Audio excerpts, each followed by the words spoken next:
স্বপ্না বারবার আমার সঙ্গে কথা বলতে বলতে আলমারির দিকে কেন তাকাচ্ছে? কি আছে আলমারিতে? প্রবেশের আজকের পর্ব শুরুতে আমরা বন্ধ ঘরে শুভকে দেখতে পাই। শুভ বলছে যে করেই হোক তার এখান থেকে বেরোতে হবে, ঘরে বসে থাকলে হবে না, শম্পার কাছে যেতে হবে।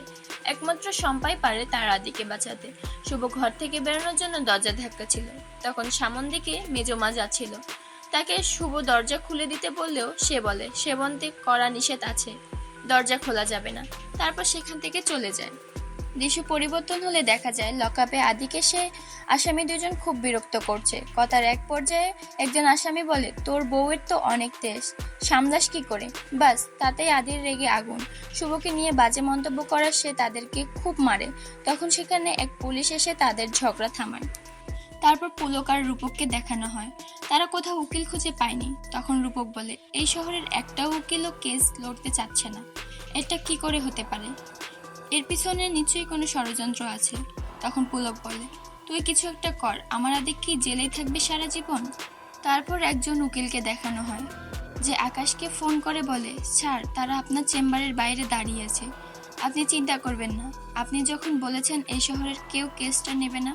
তারপর আকাশ ফোন রেখে বলে সে কিছুতেই আদিকে জেল থেকে বেরোতে দেবে না। এতে করে আদি জেলে থাকবে, মোহনার সাথে আর কখনো দেখা হবে না। আস্তে আস্তে মোহনা আদিকে ভুলে যাবে। সেখানে মোহনা আসে আর আকাশের কাছে জানতে চায় সে আদিকে বের করার জন্য উকিল খুঁজছে কিনা।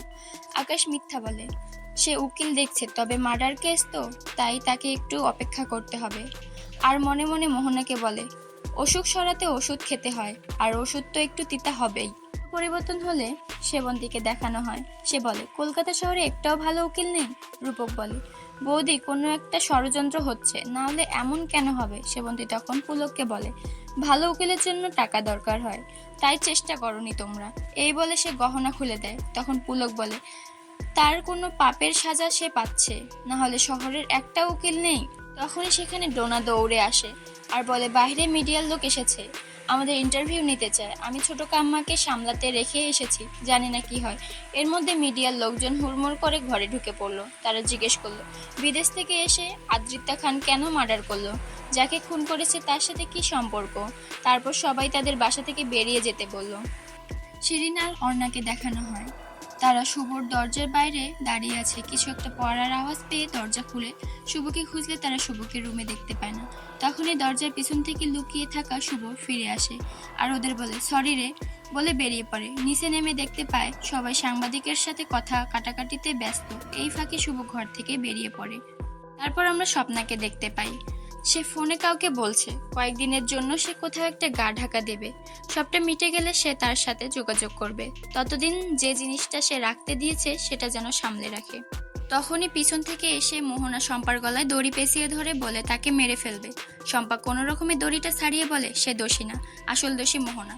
সে বলে, তুমি আমার দাদাকে খুন করেছো, তোমার জন্য আদিদা ফেসে গেছে, আমি কোর্টে গিয়ে সব বলে দিব।